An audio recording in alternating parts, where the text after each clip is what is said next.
En tant que Floracois, tous connu des difficultés pour se loger en arrivant. Et du coup, on avait tous à cœur de s'investir dans un projet pour mettre à disposition de gens souhaitant s'installer durablement des logements et idéalement rénover le patrimoine assez riche du bourg de Florac.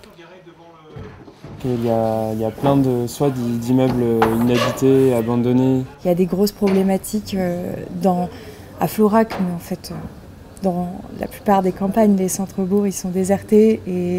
Et si on se projette dans les 15, 20, 30, 50 ans, d'essayer d'habiter différemment, ça passe par la réhabilitation des centres anciens. Moi, il y a quelque chose qui me plaît, c'est la dynamique collective.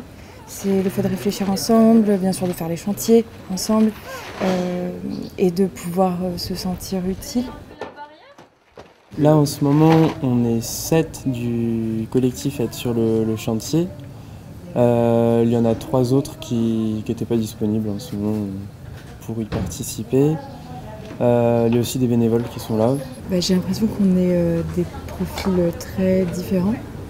En fait, je pense qu'on a plein de compétences et puis peut-être que l'idée c'est aussi de s'auto-former. Qui a envie précisément d'être soit sur ponçage de poudre, soit sur isolant? Ça fait 1 an, en gros 1 an et demi, que ce collectif a commencé à se construire et à décider du projet, le définir, ses valeurs, qu'est-ce qu'on a envie de faire, comment on a envie de travailler aussi. On s'est rendu compte qu'on pourrait refaire le monde et travailler sur la question de la propriété, habiter sans posséder pendant des heures, mais qu'il fallait que le collectif aussi, pour voir s'il était solide pour toutes les perspectives qu'on va se donner, se frotter à la réalité d'un chantier. Qui tremble. On est en train de finaliser les statuts de l'association de préfiguration.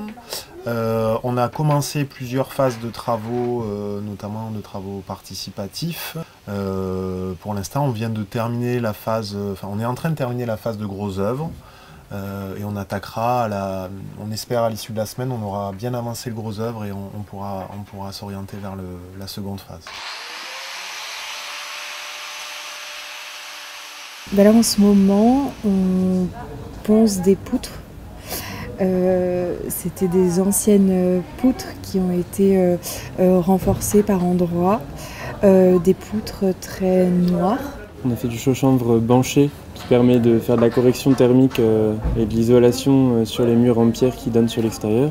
Et en parallèle, on refait tout le plancher d'une pièce. Il y a 2 artisans qui ont reposé des poutres. Ça, c'était plus compliqué à faire sous la forme d'un chantier participatif. Parmi eux 2, il y en a un qui est membre de Pierre Commune. J'y vais, je creuse. L'idée, c'est que ce lot-là soit un chantier pilote quand on va le terminer pour montrer quelles sont nos valeurs, dans nos manières de travailler, en mettant notamment l'accent sur le réemploi. On va devoir trouver autant de modèles juridiques que de cas de figure qui se présenteront, comme je disais, soit un bail amphithéotique, soit l'achat d'un bien.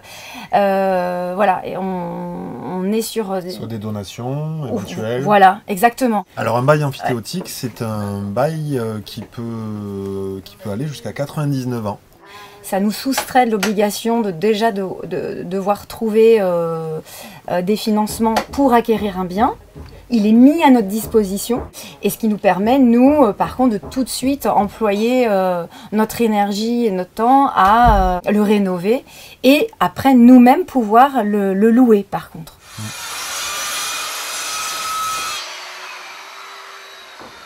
Ici, on est vraiment dans cette configuration de bail amphithéotique. C'est-à-dire que les propriétaires, dont une des personnes fait partie du collectif, vont nous faire un bail amphithéotique et ce lot qu'on est en train de refaire, qui fait partie d'un immeuble, il sera mis à la location par Pierre Commune.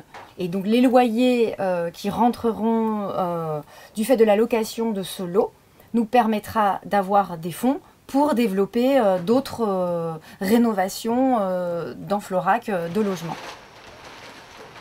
On est un peu dans une offre qui n'est pas celle d'un logement social. Là, il y a une offre sur Florac pour vraiment des personnes à faible revenu. Et il y a, en fait, on a aussi constaté qu'il y a cette frange de la population qui gagne pas des milliers et des cents, qui peut pas non plus accéder à la propriété, qu'on n'a peut-être pas envie, mais en tout cas qui n'a pas le droit à ces offres de logement qui existent.